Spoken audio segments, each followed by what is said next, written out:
Emre Bey. Hadi. Başkanım. Başkanım. Ya Allah bismillah. Allah hayırlı mübarek etsin inşallah. Kazasız belasız. Kendisi otomatik. Şu anda.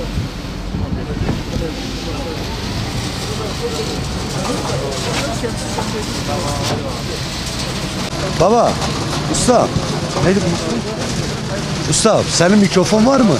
Ver.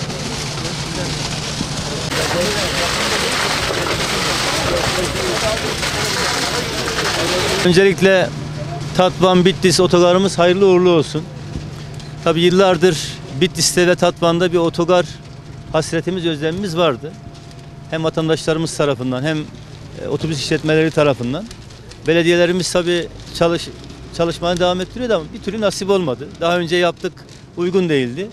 Şimdi Allah her iki belediye başkanımızdan razı olsun. Ben her ikisini tebrik ediyorum. Hem Bitlis Belediye Başkanımızı hem Tatvan Belediye Başkanımızı bir araya geldiler. Ortak bir otogar yapımına karar verdiler.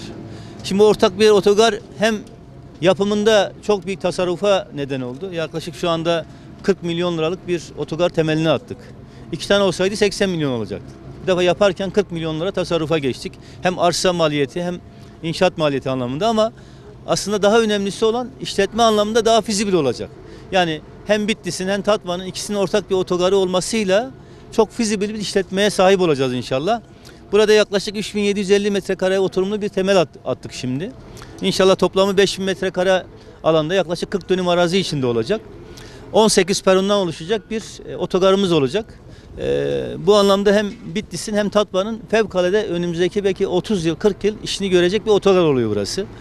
Çevre düzenlemesiyle, otoparkıyla, inşallah oluşacak kafeterya, restoranlarıyla, dinlenme alanlarıyla yani bu bölgenin bütün ihtiyacını karşılayacak bir otogarımız olacak. Ben bu anlamda tabii İçişleri Bakanımızın desteği oldu. Her iki belediyemize desteği oldu.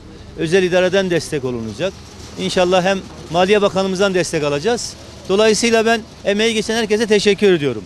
Başta Sayın Cumhurbaşkanımız olmak üzere. Ama yine en büyük tebriğim her iki belediye başkanımıza. Hakikaten ikisi bir araya gelerek ortak karar aldılar. Bitlis ve Tatvan'ın ortak bir otogarın olmasını, o kararı almaları çok önemliydi. Bu anlamda bundan sonraki iş, çünkü otogarları işletmek çok masraflı oluyor. Daha sonrasında sıkıntılar yaşanıyordu. Ama şimdi burası çok fizibil bir işletme olacak, karlı bir işletme olacak. Hem Tatvan'a hem Bitlis'e inşallah hizmet edecek. Bu anlamda Allah yine her ikisini tebrik ediyorum. Allah hayırlı mübarek etsin inşallah.